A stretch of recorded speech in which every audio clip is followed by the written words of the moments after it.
Hi, thank you for watching Digging to China. I'm Dong Xiang.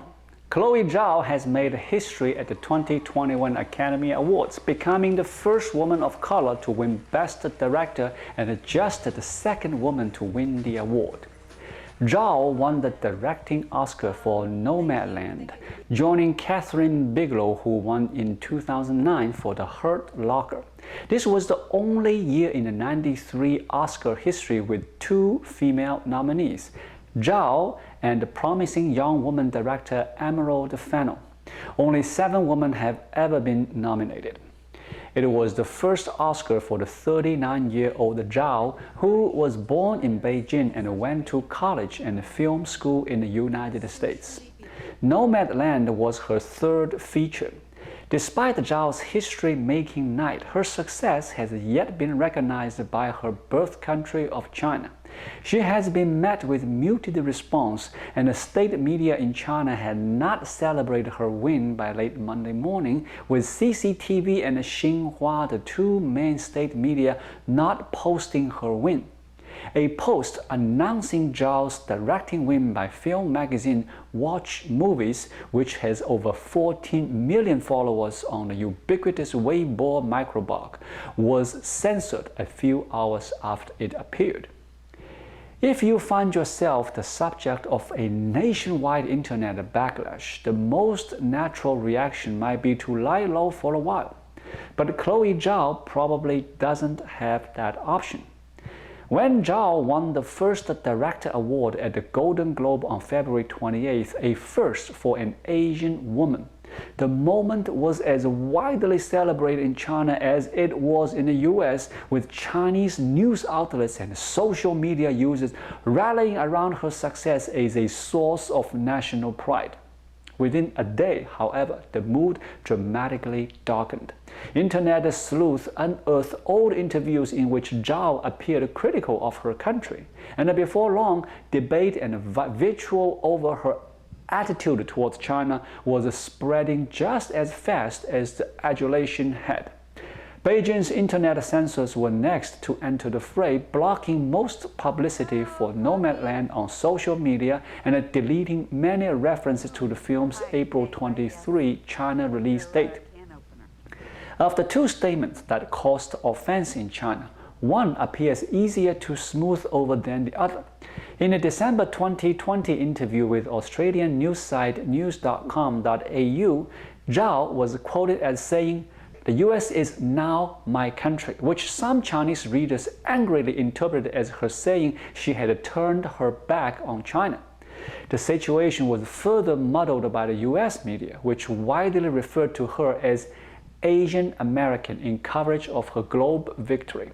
Zhao's publicist then began quietly reaching out to press outlets, requesting that she be referred to as a Chinese director. As a matter of fact, the New York Times issued a typical correction. An earlier version of this article mischaracterized Chloé Zhao as Asian American. She is Chinese.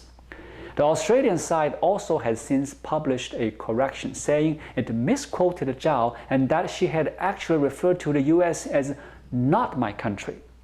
Many appear willing to give her the benefit of the doubt on that point, particularly since the revised statement would better fit her other comments throughout the article, which is all about the creative advantages of her outside perspective on US social issues as a storyteller.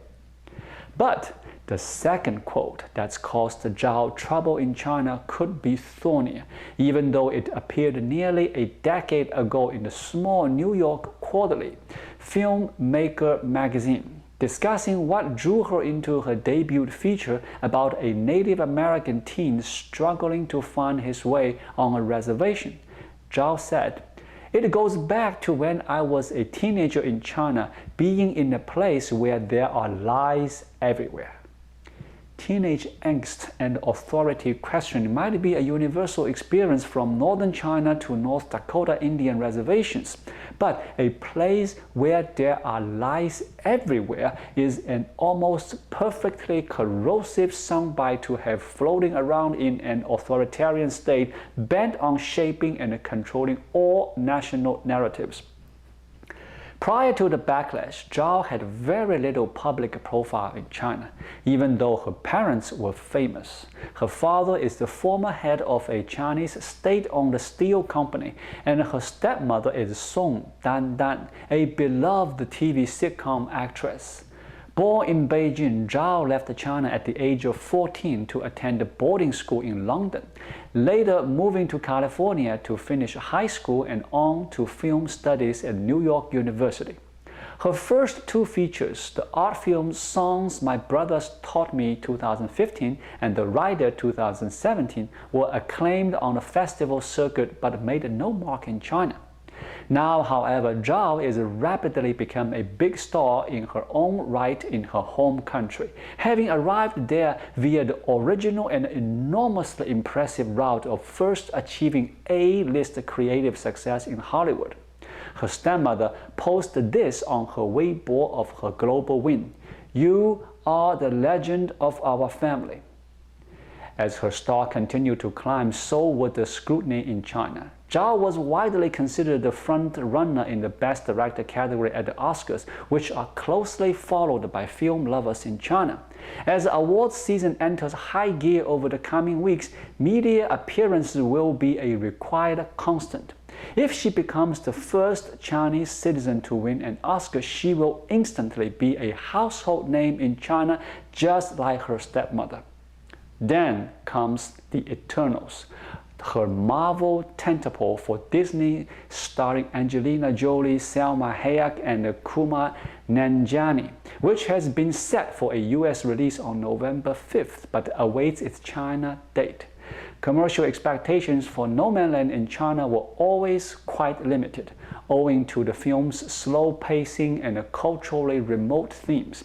But Marvel is Hollywood's most successful franchise in the Middle Kingdom, and the stakes are higher than ever for the Eternals now that China has usurped North America as the world's largest theatrical market. As a director, Zhao would naturally be expected to help market the movie in China. And what once had probably seemed to Disney like an advantageously heartwarming return tour risked becoming a gauntlet. By the time of Zhao's Backlash, explosive and unpredictable nationalist outrage had already become a recurring phenomenon to China market watchers, particularly since US-China relations began deteriorating several years ago.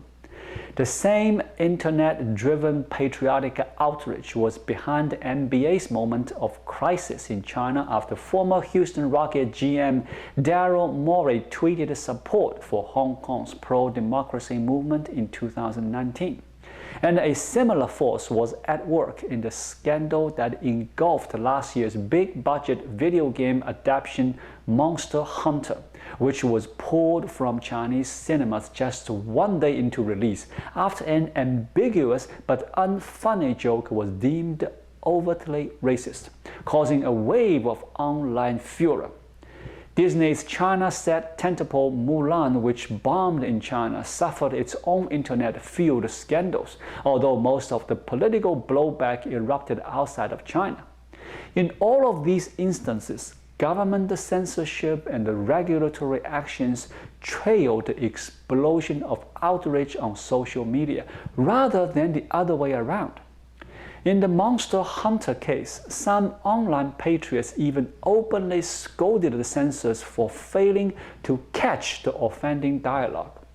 Hollywood's biggest content-related risk to market access in China used to be the possibility of getting ensnared in Beijing's censorship process.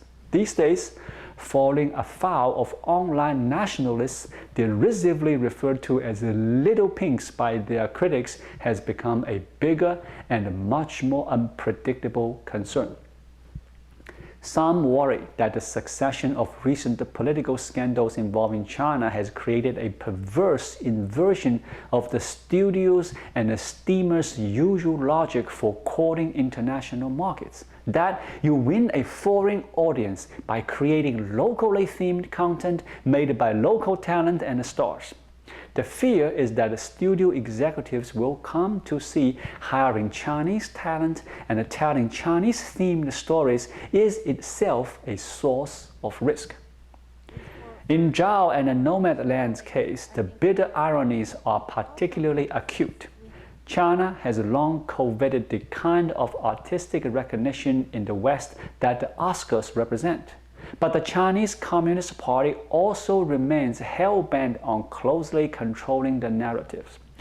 Thus, the counterintuitive predicament of a Chinese-born director whose father has close ties to state-owned enterprise, winner of Oscar's glory for a film that's actually implicitly critical of the American social system, not China's, finding herself at risk of censorship and rebuke.